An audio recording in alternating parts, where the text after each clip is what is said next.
He's barely in the original trilogy, but bounty hunter Boba Fett is still one of the Star Wars saga's most iconic characters. From his unusual origins to his presumed death and beyond to his Disney Plus revival, there's enough Boba Fett lore out there to fill a Sarlacc Pit. Let's dive in.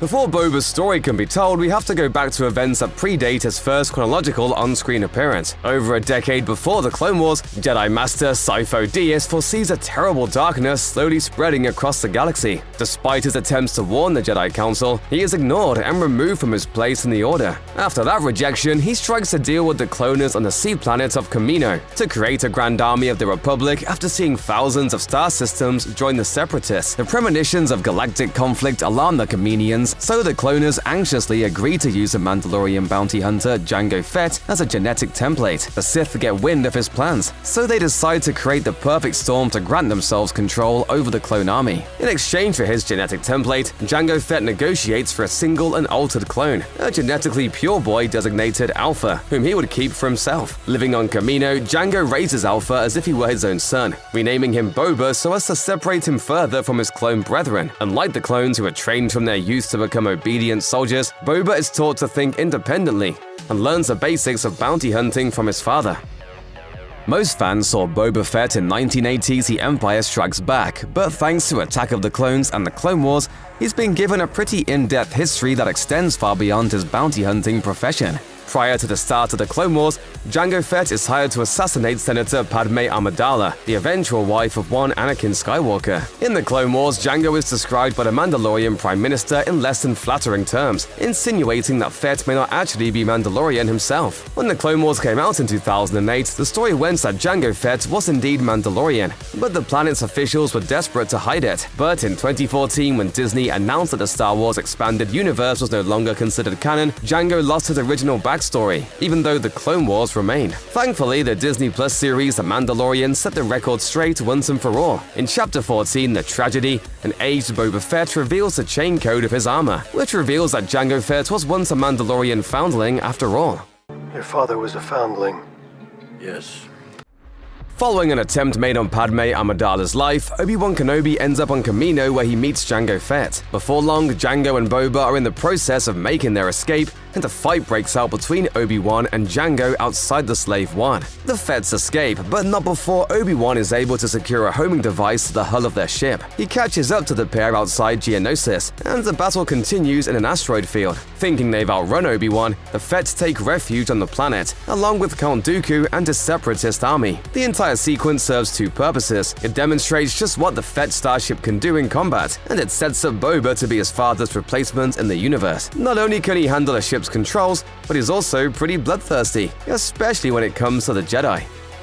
When the Jedi storm Geonosis to come to Obi-Wan's aid, a battle ensues that brings them face to face with the full force of Count Dooku's army. Boba Fett watches from the sidelines as his father enters the fray, acting first as Dooku's personal bodyguard and eventually going head-on against Jedi Master Mace Windu and an unruly Reek. After a not-so-impressive fight, Windu takes Jango out with a single swing of his lightsaber, separating his head from his body and leaving Boba with nothing left of his father except a helmet that should probably get a good cleaning. Boba vows vengeance on Mace Windu for his father's death and disappears into the vastness of the Star Wars universe, just as the new Grand Army of the Republic swoops in to save the Jedi and usher in an all-out war. It's during this time that Boba Fett meets up with several intergalactic bounty hunters. The most notable of these dangerous characters is Aurra Sing, a former acquaintance of Jango's. Aurra essentially adopts Boba, allowing him to work on her crew while teaching him the ins and outs of the trade. In the Clone Wars, Boba's real introduction to his father's line of work is rough, and this made all the more difficult by Aurra's heartless approach to business. Anyone who crosses her is killed without a second thought. And although Boba sees himself as part of her inner circle, it eventually becomes clear that all he is to her is a means of advancing her own personal interests. When he's no longer of any use to her, Aurra turns on Boba the same way she's turned on countless others in her past. But before all that, she does offer Boba help in one very specific regard. Part of Boba Fett's arrangement with Aurra Sing involves a revenge plot on Mace Windu in an effort to avenge his father's death. Having held on to his anger toward the Jedi since Attack of the Clones, the young Fett is anxious to finally put his plan into motion. Boba's first attempt on Mace Windu's life involves a bounty hunter posing as a clone cadet to gain entrance to the Endurance, a Republic cruiser that houses the Jedi Master he's been searching for. Boba plants an explosive device in Windu's quarters, but the assassination attempt fails when an unlucky clone trooper trips the device instead. At this point, Boba decides the best course of action is to take out the ship's reactor, escape alongside a group of clone cadets, and then completely abandon them in the middle of space the second Aurra shows up to rescue him. Solid plan, even if it is dangerously cruel. But Boba finds himself getting attached to his fellow clone siblings, making it difficult for him to sabotage his family. While the idea of leaving his new friends to die takes a minute to accept, he ultimately does. The bounty hunter life is a hard one, and it doesn't allow room for such trivial things as friends. Not willing to just let things go after his first failed attempt, Boba Fett decides to have another go at Mace Windu, this time by leaving a sabotage Mandalorian helmet in the wreckage of the crashed Endurance. Again, his plan fails, but it isn't because of some random expendable stormtrooper. Mace is able to put 2 and 2 together seconds before the device is set to go off, so he force pulls Anakin away just far enough to keep the blast from being lethal. Thinking his plan has succeeded, Boba convinces Aurra Sing to return to the crash site by telling her that Count Dooku will pay a higher bounty if they're able to turn over the Jedi's head. He also picks a fight with another bounty hunter and asserts himself as a guy who's been taking all the risks. If being an unruly teenager sounds bad, imagine being around one with a homicidal streak. They're stopped by R2-D2, who's able to repel the bounty hunter's advances in the downed Venator, and eventually returns with help from Coruscant.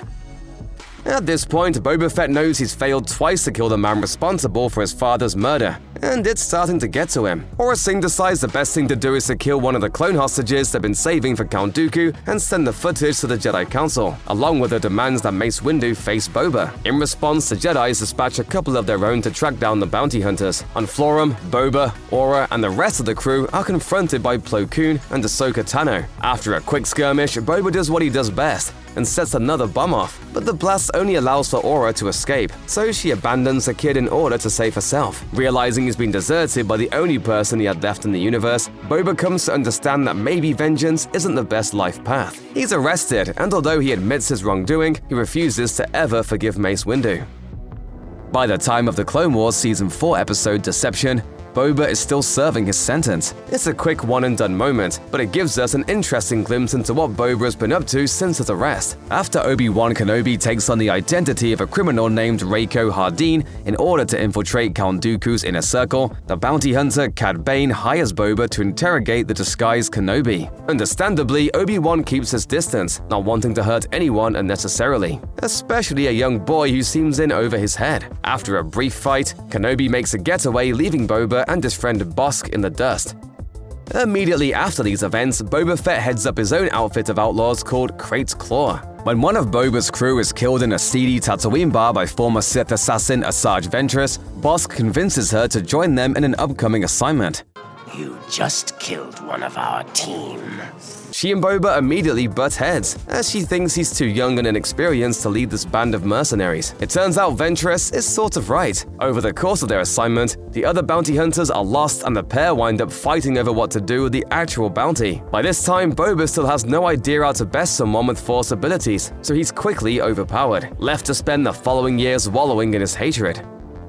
Boba Fett begins his training with Cad Bane to become a better bounty hunter. Eventually, though, the partnership turns sour. In an unproduced episode of the Clone Wars, Boba and Bane engage in a standoff that would have explained the trademark dent in Boba's helmet. Though it never made it to air, the battle scene was nearly completed and would have served as a basis for their eventual rivalry seen at the end of the Book of Boba Fett. Unbeknownst to Boba, he has a female counterpart, a young clone of Jango Fett dubbed Omega, whose genetic material is as pure Fett DNA as Boba's own. Aided by Clone Force 99, Omega is kept safe from the newly formed Galactic Empire looking to use her. Whether Boba ever learned about his sister remains a mystery. Not every job goes as smoothly as Boba would like. While some bounties are quick and easy, others are a bit more complicated.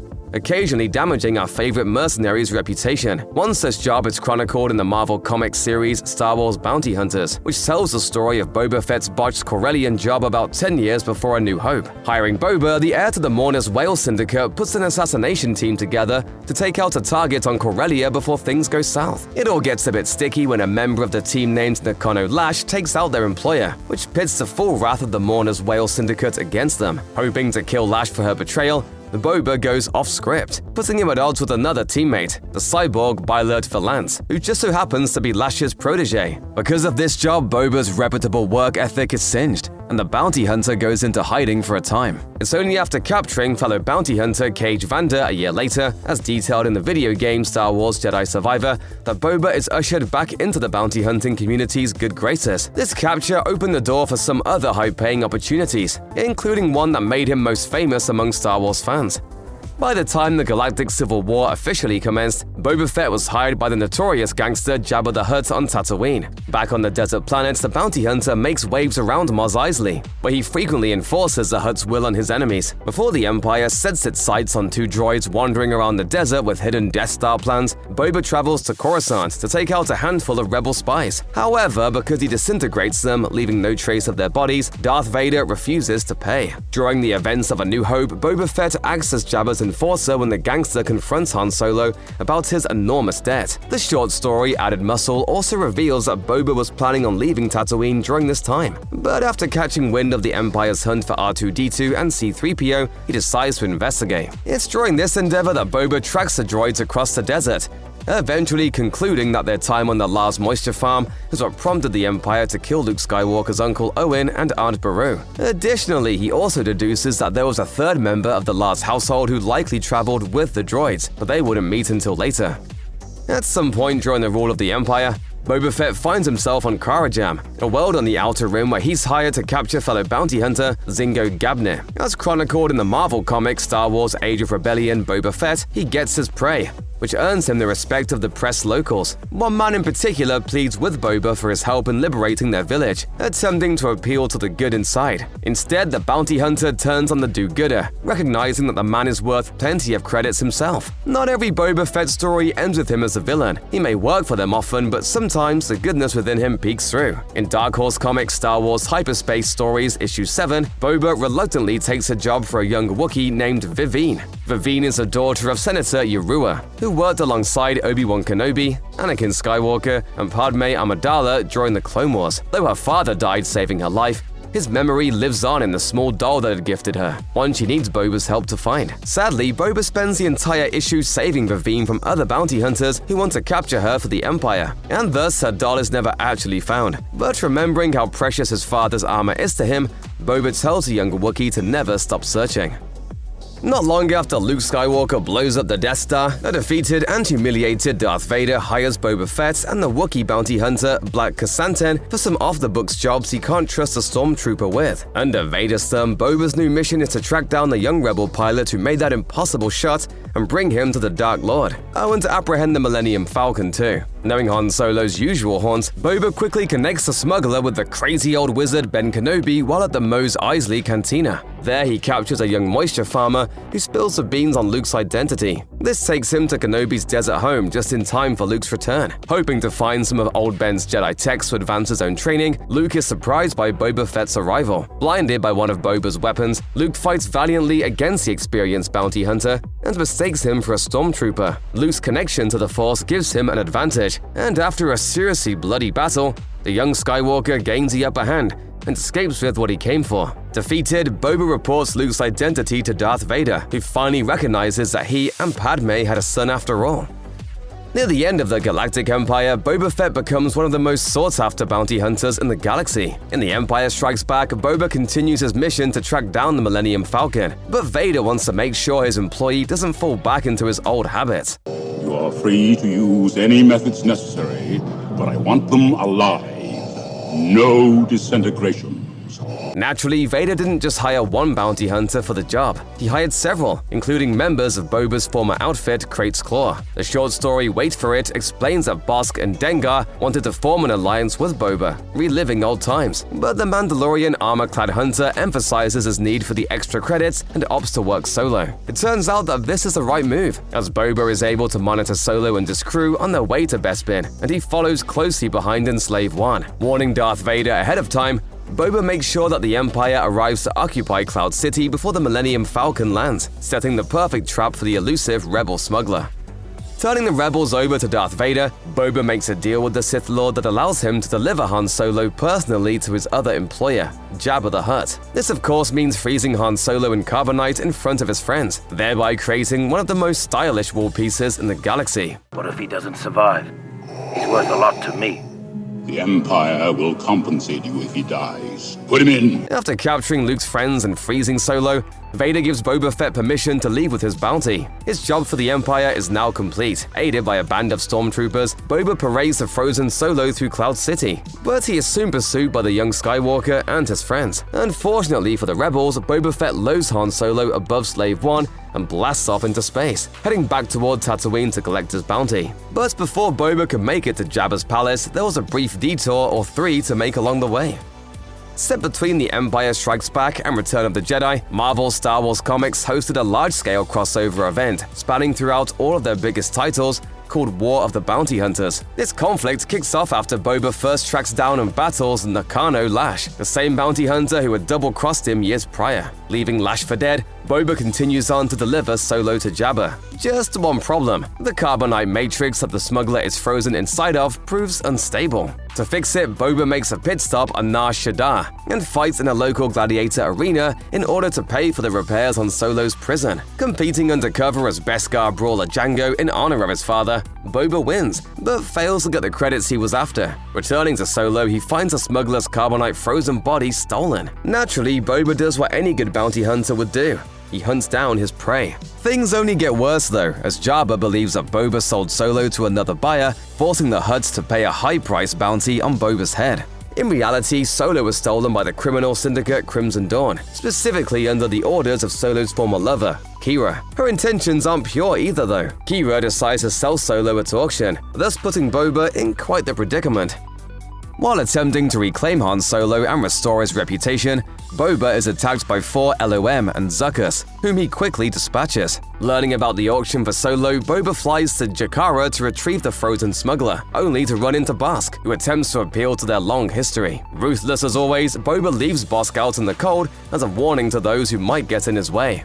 Upon infiltrating the auction, Boba devises a plan to steal back Solo, only to be confronted by Princess Leia, Chewbacca, and Lando Calrissian. After a tussle with Chewie, Lando offers a bounty hunter the chance to nab Solo for the rebellion, but Boba refuses, noting that his code won't let him suddenly switch sides on a job. As Jabba the Hutt wins the auction, Darth Vader arrives and claims Han Solo as his own, hoping to use the smuggler as bait for Luke once more. Forcing an uneasy alliance with Valance, who hates him for all but killing his mentor Nakano Lash, Boba intercepts Solo from the Imperial fleet and reclaims his bounty. It's not exactly a piece of cake, but his knowledge of Imperial systems helps the operation go smoothly. Unsurprisingly, Boba betrays Valance along the way, before finally delivering Solo to Jabba in person, demanding full payment for his services. Boba Fett's days as a Star Wars Galaxy's bounty hunter MVP are short-lived. In Return of the Jedi, set possibly up to a year after War of the Bounty Hunters, the Mandalorian clone seems at first to be enjoying his victory over Han Solo, hanging out with Jabba in his palace and making sure things don't get too crazy. Naturally, things go awry when Luke Skywalker fails a rescue and finds himself sentenced to die in Jabba's Great Pit of Carkoon. Before being fed to Jabba's favorite sand monster, the Sarlacc Pit, Luke breaks free, so Boba steps in to try and thwart the rebels' escape. Call it unlucky, dumb, or just plain outmatched, but in spite of Boba's high-tech gear, this conflict doesn't go well for the bounty hunter. Instead, he winds up falling into the Sarlacc Pit himself after his jetpack is accidentally damaged by a blinded Han Solo. Following these events, which also resulted in Jabba's death at the hands of Princess Leia, it's generally thought that Boba Fett died here on Tatooine. From here on, nobody hears much from the would-be Mandalorian bounty hunter, at least for a number of years. Talk about an anticlimactic ending. Except it isn't the end. To the delight of Star Wars fans everywhere, Boba Fett, just as he did in the now non-canonical Star Wars Expanded Universe, survives the Sarlacc, even if it takes him a while to break free. In the flashback scene in the Book of Boba Fett premiere, the bounty hunter wakes up sometime after the events of Han Solo's rescue and desperately burns an enormous hole into the creature's insides. Of course, he eventually claws his way out of the beastly pit before passing out face first in the sand. From there, Boba only awakens as Jawas strip him of his armor, leaving him for dead. Though Boba would remain in the desert for a while, his father's Mandalorian armor would eventually be claimed by Tatooine Marshal Cobb Vanth, who would use it to defend his hometown of Mos Pelgo. Meanwhile, Boba is found by a band of Tusken raiders who claim him as their prisoner alongside an unnamed Rodian. Turns out Boba Fett doesn't always have the best luck. After a failed escape attempt, Boba gains the respect of the tribe after saving a young Tusken from a reptilian sand beast that roams the desert floor. After it kills his fellow captive, Boba strangles the creature before it can kill his child captor, thus earning himself a place within the tribe. Upon being accepted into the Tusken Raider tribe, Boba Fett quickly adapts to their ways. This includes their culture, their occupations, and their weaponry, most notably how to properly wield a gaffi stick.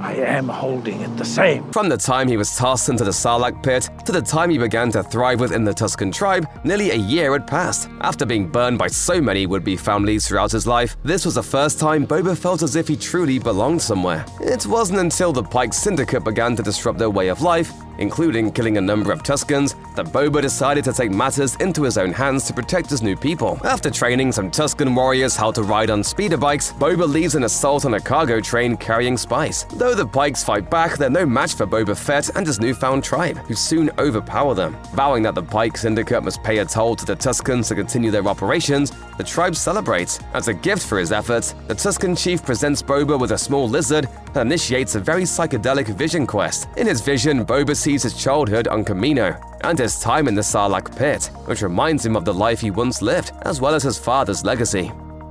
Inspired by his vision, Boba Fett decides to return to Mos Eisley to ensure that the Pyke Syndicate treats the Tuskens well. The Pikes don't exactly refuse, but they don't pay Boba either, since they're already paying protection money to a rival gang. The Kintan Striders have already collected protection money for the same territory you lay claim to. Boba vows to handle it, but upon returning to his tribe's camp, he finds them all dead, including the chief and the young Tusken he'd befriended. Unbeknownst to Boba, the Pyke Syndicate had them all killed during his absence, framing the Kintan Striders gang for the massacre. Heartbroken, Boba burns the bodies on a pyre, takes a bantha, and heads off into the desert. It's during his grief that he finds a wounded Fennec Shand and returns her to Mos Eisley, paying for the cybernetic body modifications that save her life. Owing him a debt, Shand agrees to help Boba retrieve his ship from Jabba's palace. Then the two of them take out all of Fett's enemies. They start with the Kintan Striders, whom Boba still believes responsible for the Tusken deaths, and they destroy the Sarlacc Pit not long after. Boba sure knows how to enact his revenge. Boba had hoped to find his armor at the pit, but he was quickly disappointed. Thankfully, he discovers that Cobb Vanth, who had worn his armor for a time, had given it to a Mandalorian. As it turns out, this Mandalorian was none other than, well, the Mandalorian, the helmeted hero from the show of the same name. Din Djarin was once a foundling, but he now belongs to a certain set of the Mandalorians who hold tightly to the ancient creeds. Tracking Djarin to Tython, Boba and Shand threaten the life of Djarin's own foundling, the young Force-sensitive Grogu, which puts the Beskar-plated Mandalorian on guard. Boba demands his armor back, but Djarin only agrees to talk when Shand, whom had encountered previously, puts her weapon down. Before long, the two bounty hunters come to an agreement. Boba reclaims his armor, but now he wears his Tusken garb underneath. In exchange for the armor, Djarin asks that Boba and Shand help him protect Grogu from the Imperial forces led by Moff Gideon, who wishes to use his child's Force abilities for nefarious purposes. Ever since Boba Fett lived among the Tusken people, he has rediscovered the concepts of honor and respect. It's because of this that he accepts his new mission, now standing against the Empire he once contracted for. Tragically, it's not enough. Despite the trio's best efforts, Grogu is taken by a band of dark troopers who destroy Djarin's ship, the Razor Crest, and flee the scene. Thankfully, Boba still has his ship, so he uses it to get the three of them off-world and on the move to rescue the potential Jedi recruit. Allying themselves with New Republic Marshal Cara Dune and the mercenary Migs Mayfeld, the team comes up with a plan to retrieve the child. But before they can follow through with it, they need to figure out where he actually is. They soon find themselves at an Imperial refinery on Morak, where Djarin and Mayfield must pretend to be Imperial troopers. It's especially difficult for Djarin, who is forced to remove his helmet in opposition to his Mandalorian creed. After attaining Grogu's location, Boba Fett intercepts Gideon's cruiser, while his allies, including new Mandalorian recruits Bo-Katan Kryze and Koska Reeves, infiltrate the ship to rescue their little green friend. The plan ultimately proves successful, especially with the help of Jedi Knight Luke Skywalker, who arrives just in time. Chapter 16, The Rescue, ends with Djarin and Grogu reunited, thanks in no small part to Boba Fett's assistance.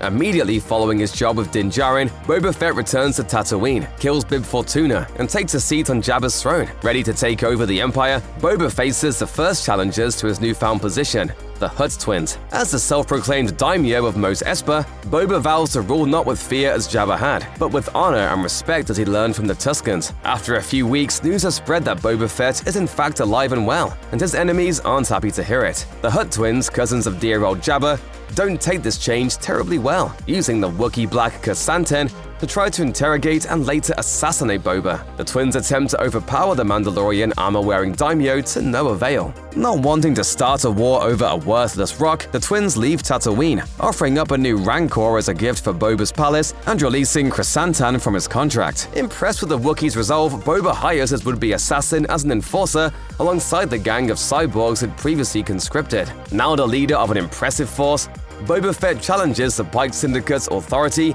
and attempts to convince Mos Espa's other crime lords to fight alongside him, but they refuse. Recognizing their fear of the Pykes, Boba convinces them to at least remain neutral as he deals with the liberation of the city. Foreseeing a turf war, Shand convinces Din Djarin to aid in their conflict.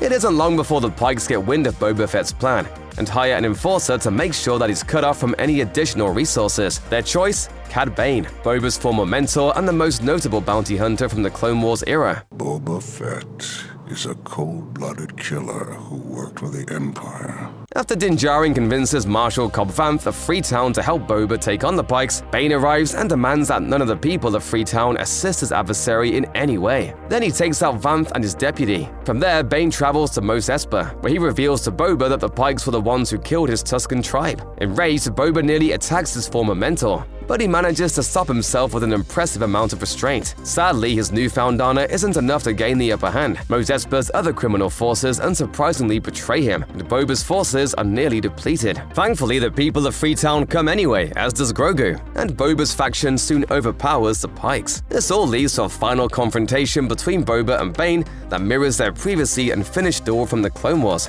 Boba uses his new Tusken training to disarm and dispatch Bane, leaving him seemingly dead in the street. Following the turf war, Boba Fett reigns supreme over Mos Espa, as Fennec Shand assassinates the heads of the Pyke Syndicate. Despite all the violence and bloodshed, it's a relatively happy ending for the fan favorite.